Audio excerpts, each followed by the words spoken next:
What have we here? Welcome to Ms. Mojo, and today we're counting down our picks for the top 10 things only adults notice in the Incredibles franchise. You told anyone else about this?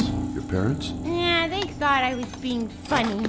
But you believe me, don't you, Mr. Dicker? For this list, we'll be looking at moments from this superhero series that probably went right over kids' heads. Did you notice any of these references throughout the franchise? It would be incredible if you shared them with us in the comments.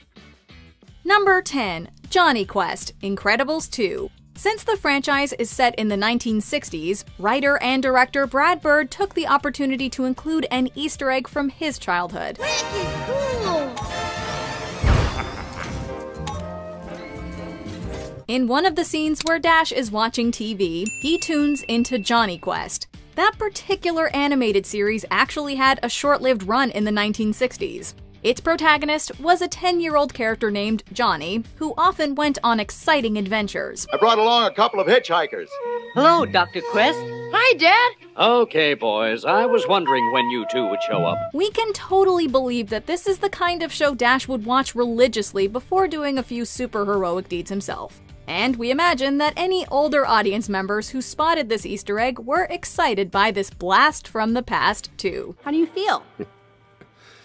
Super. Number 9. Gus Reflux Burns, Incredibles 2. One of the supers Elastigirl meets is an older gentleman who goes by the name Reflux. Name's Reflux. Medical condition or superpower, you decide. His ability to spit lava from his stomach isn't properly revealed until the movie's final battle. However, we're guessing older audiences knew what he could do based on his name alone. We gotta get to my car!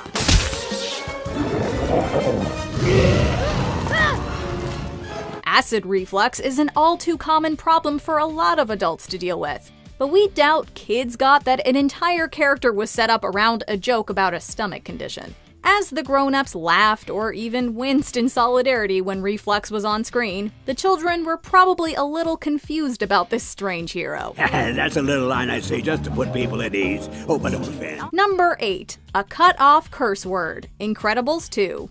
Many of the Disney films we grew up on tended to stray clear of more colorful adult language. That's why some parents were rather shocked by the occasional use of hell, damn, and crap throughout the film. I'll be damned.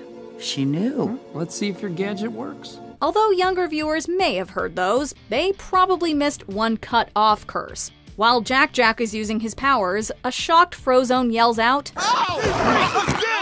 No biting a day. What? No bite. Children may have not been able to fill in that profane blank. However, parents who have seen Sam Jackson in more mature movies definitely had an idea of what his character Frozone was about to say.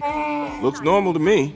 Number 7. Elastigirl's flexible and flirty line, The Incredibles. We first see the chemistry between Elastigirl and Mr. Incredible while they're confronting a bad guy. No, it's all right. I've got him. Sure you got him. I just took him out for you. Sure, you took him out. His attention was on me. A fact I exploited to do my job. My job, you mean? A simple thank you will suffice. Thanks. While Elastigirl suggests that they should team up, Mr. Incredible insists that he works alone.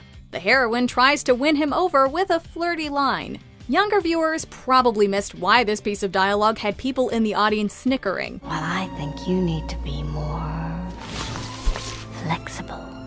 Are you doing anything later? Let's just say when Elastigirl tells Mr. Incredible he needs to be more flexible, we don't think she's just talking about crime fighting. She further highlights this risque comment by showing off her powers as she disappears into the distance. Neither the audience nor Mr. Incredible can ignore that flexible line after that. Number 6. Getting out of jail free, Incredibles 2. In addition to PG language and double entendres, this franchise doesn't shy away from social criticism either. We don't know each other. But you can count on me anyway. I'm supposed to, aren't I? Because you have some strange abilities and a shiny costume, the rest of us are supposed to put our lives into your gloved hands. One of the most direct lines in the movie comes from the always sharp Violet. When Evelyn Dever gets arrested, the teenager points out that it's very unlikely that she'll face any real consequences for her actions due to her economic status. Sorry, but she'll go to prison. Well, I'm sorry, she's rich and will probably get no more than a slap on the wrist. As a kid, you may not have realized that this was a pretty realistic comment on social and economic injustice. However, adults were bound to be familiar with stories like Evelyn's. Violet's funny delivery of the line still doesn't make the line feel any less real. Number 5. Mr. Incredible gets sued for saving someone's life. The Incredibles. The role of a superhero is to rescue those in peril. So, what happens when someone doesn't want to be saved? Well, as Mr. Incredible finds out, they sue. Mr. Sansweet didn't ask to be saved. Mr. Sansweet didn't want to be saved. And the injury received from Mr. Incredible's actions, so-called, causes him daily pain. Hey, I saved your life! You didn't save my life, you ruined my death. That's what you did. Listen, My you client has little no further piece of- comment at this time. During a pretty dark sequence near the start of the film, we see a man named Oliver Sansweet fall from a skyscraper.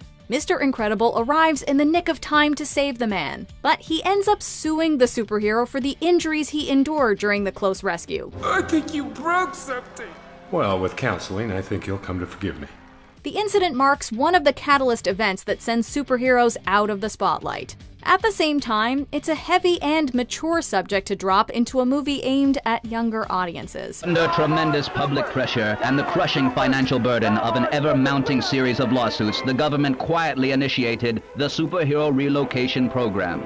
Number 4. Peeping Tom, The Incredibles. During the first Incredibles, we see a montage showing a myriad of superheroes getting in legal trouble for a variety of reasons. Incredibles' court losses cost the government millions and opened the floodgates for dozens of superhero lawsuits the world over. In a blink and you'll miss it shot, you'll notice a troubling story detailing the downfall of one of these former supers splashed across the front of a newspaper. The Peeping Tom headline suggests that a hero was using his X-ray vision in inappropriate ways. Since the image goes by quickly, we doubt most people fully registered that this shocking newspaper cover was in the movie. But there's no way we can unsee this mature reference now.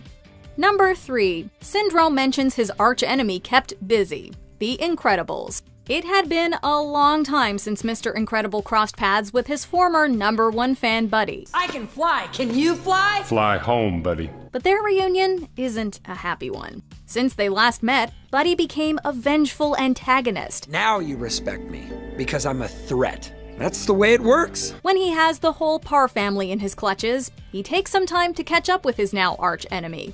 Upon realizing Mr. Incredible has gotten married and has kids, he exclaims, "You married Elastigirl?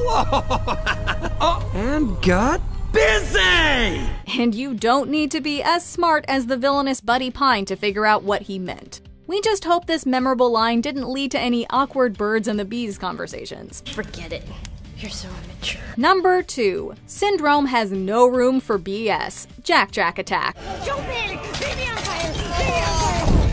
In this hilarious short, babysitter Kari is in over her head with Jack Jack and his plethora of powers. So she's all too happy to hand the baby over to Syndrome the moment he turns up. Well, hello, Kari. I am, You're my replacement! Thank heaven you've come!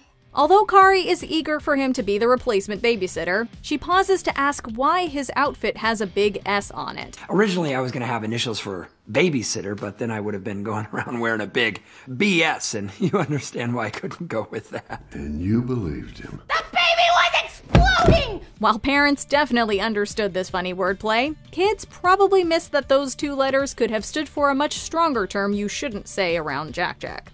Number 1. Violet experiences adolescence, Incredibles 2. The eldest Parr child is something of a shrinking Violet for much of the first movie. In fact, it's not until the end that she finds the courage to even talk to her crush Tony. I like movies. I'll buy the popcorn, okay? Movie. There you go. Yeah! But after he sees her in super gear, his memory gets wiped and his memory of Violet goes too. She goes through an array of angry and devastating emotions, prompting her brother to ask, Is she having adolescence? Dash's question is a hilarious way for him to reference the hormonal changes teenagers undergo during puberty. Unless you lived with a teenager or had been one by the time the movie came out, Dash's comment might have sped right over your head. I don't want to talk about it. Oh, honey. Dad, if you want me to feel better, then leave me alone.